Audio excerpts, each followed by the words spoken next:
My roommate's boyfriend's friend is a creep. My name is Seo-yeon. I'm a college student who just loves to dance. I use dance as my way to escape, stress relief, or sometimes help me concentrate. Growing up in a South Korean family to immigrant parents has been tough on me because I've been expected to always bring home perfect grades, and being the youngest and the only daughter hasn't made things easier. I've accustomed to having negative thoughts fairly often. However, ever since I've been young, I found dancing as my way to feel better about myself. And thankfully, my parents have accepted it. At first they wanted me to compete and go big, but over the years, they've let go of their competitive nature. I don't mean to give my life story, but it'll make sense later. This happened to me like a year ago now, so I still think about this pretty often. I live in a dorm at college, and because my college is big on online classes, some dorms are left vacant, even though they may be reserved by students who only come to class when needed. So most cases would mean some students would have the dorm to themselves. I was one of those lucky students to have a roommate who was sort of gone for most of each week. She would sometimes come by about once a week, but only if she had class, or if she had an argument with her boyfriend, who lived a few hours away. When she was at the dorm, she would talk about how her boyfriend is the greatest in the world, or how he's the reason why global warming is a thing. Basically, she either loved him or hated him. I've never had a boyfriend, so I can't relate, but hearing situation often tells me that maybe it's best I stay single.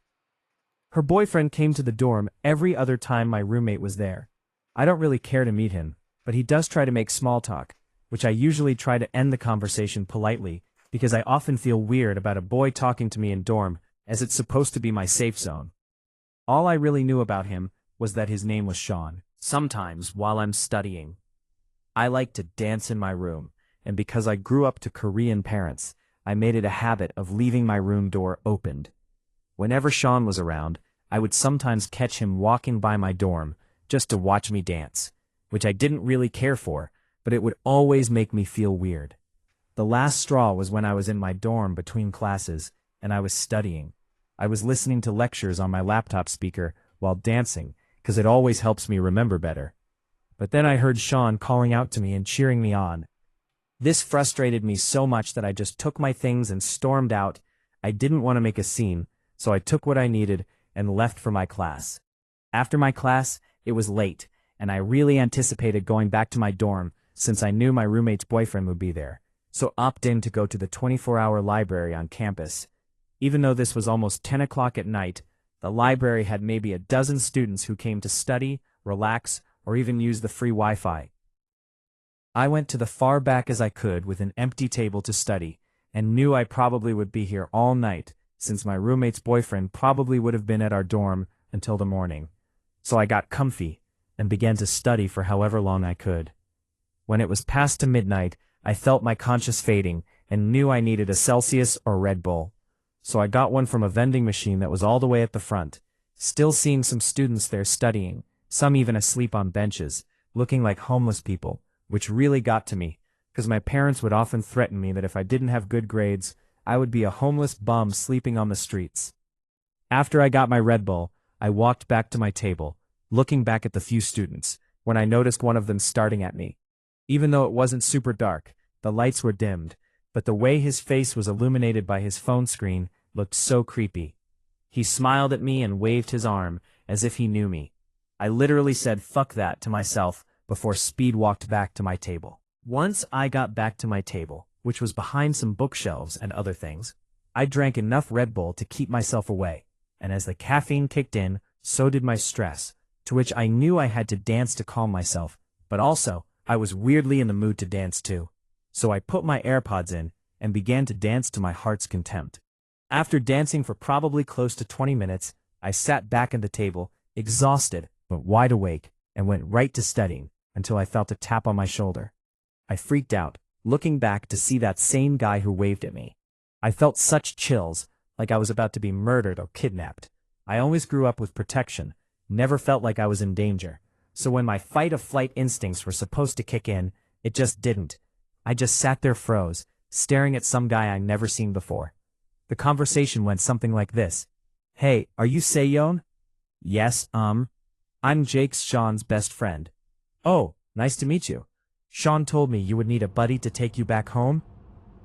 I really don't know how Sean would have known I would be at the library. I suppose it's probably the only place I would go, but I still didn't get who this was or how he got into the library without an ID to scan himself in. I don't mean to sound offensive, but I'm in my early 20s, my roommate is in her early 20s, even Sean is like 20-something. This guy appeared to be probably mid-30s. Why would this guy and Sean be best friends? I couldn't think straight. I was trapped at this point. I don't have the instincts to think of a way to get out of this. I wasn't a fighter, and my heart was about to pop out of my chest, which probably was my biggest threat yet. I wasn't gonna fight it. I really had no idea what to do here, because I knew if I tried to run, this guy could probably easily catch me since I'm working off of dying caffeine and adrenals that could put me in the ER. I accepted this guy's offer only because if I did want to make it home at this hour, I would have needed a buddy. After grabbing my things, Jake was kind enough to help me out of the library, but then I felt his arm wrap around my waist. I felt sick, like I just failed college, became homeless, and now I'm a prostitute just to make ends meet. I looked around with my eyes, seeing no one, and assumed I didn't stand a chance if I tried to run or scream for help. This guy could have had a knife or gun on him and could have killed me before anyone could save me. We made it to my dorm, not even sure if I just guided us or he knew the way. Honestly, all I remembered was feeling his fingers rubbing my waist, touching my skin like his nails were sharp and ready to just rip into me. I opened the door and thanked him so much, trying to make him leave, but then I seriously felt like puking when he grabbed my waist and pushed me inside while entering himself. I looked up at him with my eyes shaking so much that I couldn't even focus. Everything blurred and I immediately puked on his shirt. From here, all I remember was falling to the ground and seeing either static or all black for a while. I couldn't hear anything, and when my vision came back, I was laid down on my bed. I probably laid there for at least 5 minutes before Jake came back sitting next to me and feeling his hand rubbing my belly while rubbing my forehead. He probably said something, but I couldn't hear him. However, I started to notice his hand was under my shirt. I felt as if I could puke again, but luckily my stomach was empty as my eyes began to shake again. I was frozen. I didn't know what to do. I was too scared to do anything. I thought about screaming, pushing him away, trying to get to my phone to call the cops. But everything I thought of had a terrible outcome of him either knocking me out and doing stuff to me, or simply killing me. I couldn't tell if karma struck, but after a few minutes, Jake stopped rubbing my belly and was about to grab another part of me, but I suppose chose not to for whatever reason, and just told me to get some rest before leaving. I think I laid there for half an hour, before bawling out tears and just crying as I felt so disgusting. I wanted to call my mom, but I knew she would disown me. I wanted to cry out for help, but everything I thought of had consequences in my head that would affect my life in the most negative way. Sean tried to talk to me, but I would do my best to avoid him. My roommate eventually caught on to what happened and sort of helped out by getting mad at Sean and telling him to tell Jake to rot in hell, which felt better, but I still felt like it wasn't the right thing to do. I would often have nightmares of Jake rubbing me and telling me to please other clients as I was his worker. For the rest of the year, I stayed locked up in my room as much as possible. I only talked to my roommate, but as little as possible, because I passively was still feeling that she should be partially blamed for having a boyfriend with creepy friends. A year later, I got some therapy to help me cope with my feelings. I've learned to speak up instead of dwelling in my thoughts, and I don't get as many nightmares, but I still puke pretty often when I remember the feeling of his hands on my skin. I still haven't told my mom about this, because I know she's the type of person to tell me that I fucked myself up, or that I shouldn't have done anything because it could affect my chances of graduating somehow. What would you do in that situation? Let me know in the comments. Meanwhile, let's move to the next Reddit story. Something felt wrong last night, and I can't explain why. Hi everyone, this is my first post, so I apologize if I'm all over the place with my text. I'm not sure if this really counts as a creepy encounter, but it's been on my mind all day, and I can't shake the feeling that something wasn't right. This happened to me last night, literally less than 24 hours ago, and I still feel uneasy walking past my own front window. I live in a small town in the north of the UK. It's the kind of place where everyone more or less knows each other's faces, and after about 8 p.m., the streets are basically dead. I'd gone to the local shop just before closing to grab some milk. The air was very cold, that damp chill you get when the fog's starting to roll in. Anyways, when I came out of the shop, I noticed a man standing by the cash machine. He wasn't using it, just standing there with his hood up. I'm 5'1", and from what I remember, he was a lot taller than me. I'd say around 6 foot. I didn't pay much attention to him and started walking home. A few minutes later, I realized he was walking behind me. At first, it didn't feel like anything. Same direction, maybe he lived nearby. But I crossed the road at the roundabout, and I felt the hairs on my neck go up immediately as I turned back around and noticed he crossed too. Something felt strange, like he was deliberately mirroring my steps. I slowed down near a bus stop and pretended to check my phone. I expected him to pass me. He didn't. He slowed down as well, keeping the same distance between us. No footsteps overtaking, no change in pace. By the time I turned onto my street, I could feel my heartbeat in my throat. I didn't want to make it obvious that I was scared, so I kept walking as normal, but my hands were shaking so badly I could barely unlock my phone. My street's quite short, lined with terraced houses, and the streetlights don't reach all the way to the end. My house is in one of the darker spots. When I reached my door, I just wanted to get straight in. I didn't even look back. The second the lock clicked, I slipped inside and went straight to the window beside the door. He was there, standing at the corner, not moving, just facing my direction. It's like he was trying to see which house I went into. I stood frozen behind the curtain.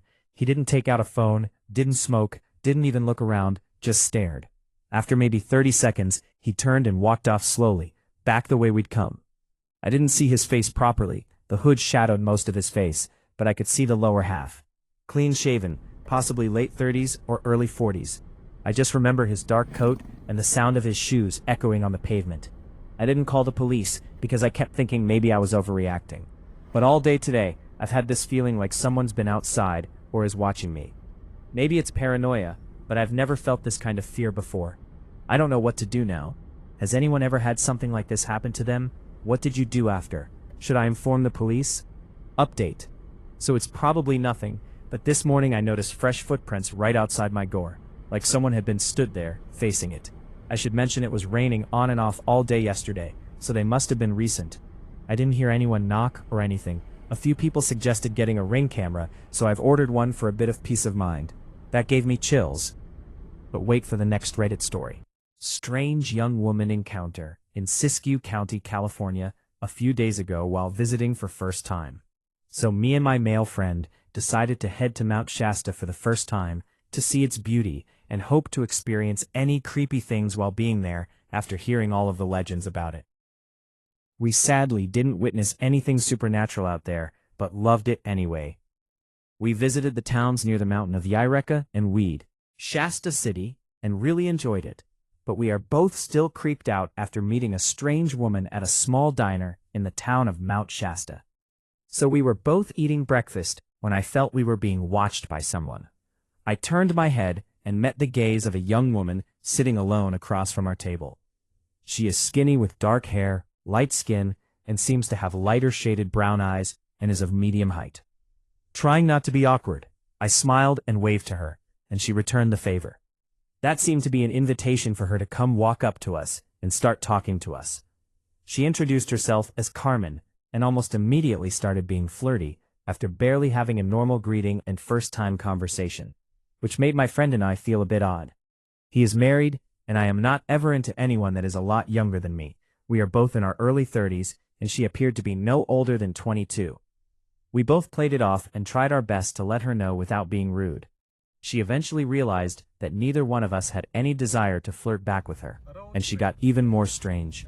She looked at us both and proclaimed that we are obviously gay slurs before walking out of the door and leaving her table a mess. I'm not sure if she dined and dashed, to be honest. My friend and I both looked at each other and laughed after a bit of stunned silence. A few others that just have witnessed what had happened also laughed, but seemed confused as well. We are both from a pretty liberal area in the USA, so hearing that from a total stranger kind of surprised us. But after researching a bit, the city of Mount Shasta seems more liberal than the rest of the county it is in. We finished eating and headed back to the parking lot, only to see Carmen pacing around the parking lot not far from our car. My friend went to confront her, only got her to spot him, give a quick laugh, and run off as fast as she could. We checked our car for slashed tires or any other visible damage, but there, thankfully, was none. We decided to head back to the hotel after visiting a few local areas in the town. Later that night, I realized I had left an item in the car and left the room to get it. And I kid you not, that woman had found us. She was standing on the other side of the parking lot, directly across from me. I was now freaking out and yelled out to her asking her what her deal is. Now, believe me, I don't find myself to be very good looking at all, but this woman did, or at least acted like it. She then laughed and said that a guy as hot as I am, and that I need to just give in to what's natural. I came to the conclusion that she was either simply a massive homophobe, or simply just crazy, maybe even on drugs even though she didn't look like she was.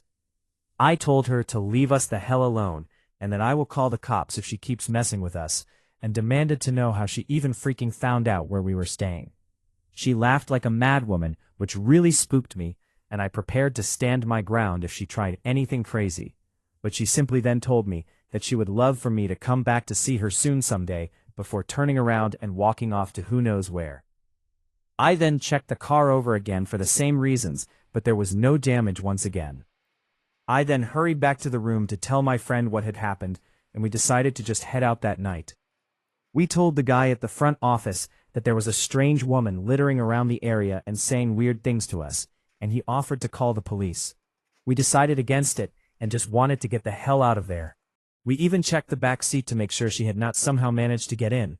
Hell, we still don't know how she found us, so can you blame us for being paranoid? We are both still weirded out by her pretty badly, and I wouldn't even be surprised if she appeared outside of my home in a different state at this point. What in the hell was up with her? I'm going to wait for the update. Meanwhile, let's move to the next Reddit story. My creepy neighbor tried to drag me intentionally to his house. I have written about my creepy neighbor before, but nothing like this. I smoke on my balcony now, but during the day and afternoon, there are a lot of wasps.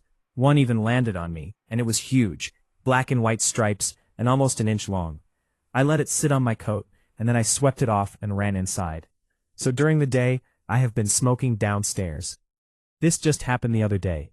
I was sitting outside, and my creepy and unusual neighbor sat down next to me and started talking, but not really making sense, as he kept repeating things. I wanted to go upstairs, so I stood up and started walking to the garage door. He became upset and grabbed my arm. I tried to calm him down by saying I'd be back, but he said something that totally shocked me. "We were supposed to hang out, you promised." Over and over. I apologized and explained that he never responded to my text that day. He then seemed to get angry and said I was a liar. He started dragging me towards his apartment, which was very close to where I was smoking. I started panicking and crying and trying to break free. I was yelling stop, but also trying to calm him down. Finally, I realized if he got me in his apartment, really bad things could happen. I pushed him away, and he fell and let go. I was crying hysterically now, and I ran inside and kept running to the elevator. When I got to my condo, I burst and told my husband everything. He said we should call the police, so we did. I told them everything. It was terrifying, and I thought I'd never get out of his condo. I had a nightmare about it last night.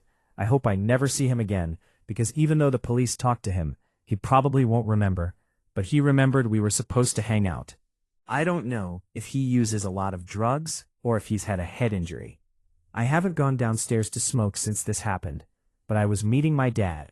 The man saw me and yelled out and started following me until my dad got out and said something to him that sent him running. I love my dad so much. I ordered the wasp spray today because they were flying into my face. I had to go downstairs again to smoke, and I saw my neighbor. I stood up quickly, but he came over and acted like him dragging me into his apartment didn't happen. As usual, he was repeating himself, but he wasn't acting aggressive until I tried to leave. I ran to the garage after he grabbed my arm again. I think I'm going to have to do something to get him to leave me alone. What would you do in that situation? Let me know in the comments. Moving to the 5th Reddit story. Am I overreacting about a weird coworker? Sorry, this is kinda long. Hi, I want to start this off by saying I'm a guy. I'm 18 years old and pretty small. Let's start with some background. I'm only 5'7" and a little over 130 pounds. I work as a waiter in a little dying chain restaurant. Most of the people I work with have some sort of a criminal record or a past with substance abuse. I'd like to say they're all good people though. We've been getting some new people that are from a halfway house of sorts. Yet again, all nice people to me and everyone, despite what they've done. Alright, so there's a new guy in the kitchen. He's just got put into the halfway house and got the job as a cook in the back. I meet him in the morning when we're opening on Saturday. He's 28 years old, and probably 5'10" and some change, maybe 190 pounds, and bad at guessing. Just know he's bigger than me by a lot. Okay. Now I'm not off-put by many people, however. Maybe 2 hours of my shift I start to notice how much he stares at me, and how the way he's staring is different, very intense. I even text my friend to tell him about how off-put I am by it.